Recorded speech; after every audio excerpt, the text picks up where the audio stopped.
هي لبست واسع علشان تبقى مستورة مش علشان تتخبى، وهو سكت عن أسرار بيته مش علشان جبان، علشان راجل بمعنى الكلمة. في حاجات مش موضة، دي مبادئ. تسمع للنهاية علشان دي رسالة لكل راجل وست محترمين.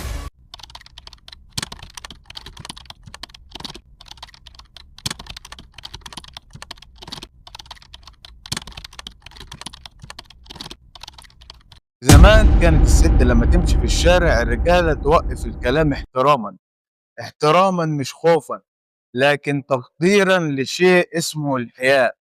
النهارده في بنات بتتكسف من لبسها، وفي شباب كمان بتتكسف من نخوتها. ليه؟ علشان احنا بقينا بنقيس الصح بالعدد مش بالقيمة.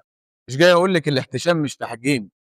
ربنا لما امر بالحجاب ما امرش بيه علشان الست تكون مهشمة، امر بيه علشان تبقى جوهرة مش معروضة. وقال تعالى: ذلكم ادنى ان يعرفن فلا يؤذين. يعني الحجاب والاحتشام مش بس عفة، ده وقاية وستر وقيمة. النبي صلى الله عليه وسلم قال: الحياء لا يأتي إلا بخير.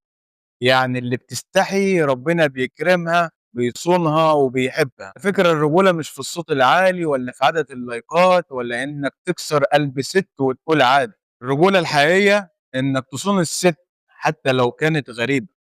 إنك لما تعرف سر من مراتك أو طليقتك أو أختك تدفنه مش تطلعه في أول خناقة. إن من أشر الناس عند الله منزله يوم القيامة الرجل يفضي إلى امرأته وتفضي إليه ثم ينشر سرها.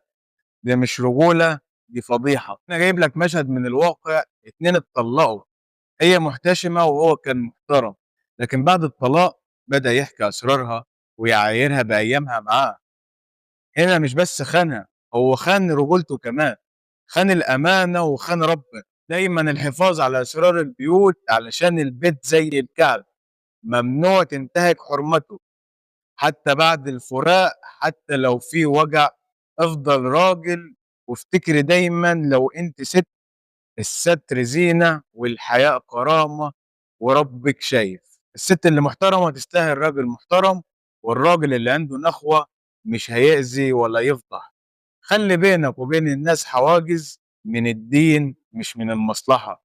وافتكروا دايما: من ستر مسلما ستره الله يوم القيامة.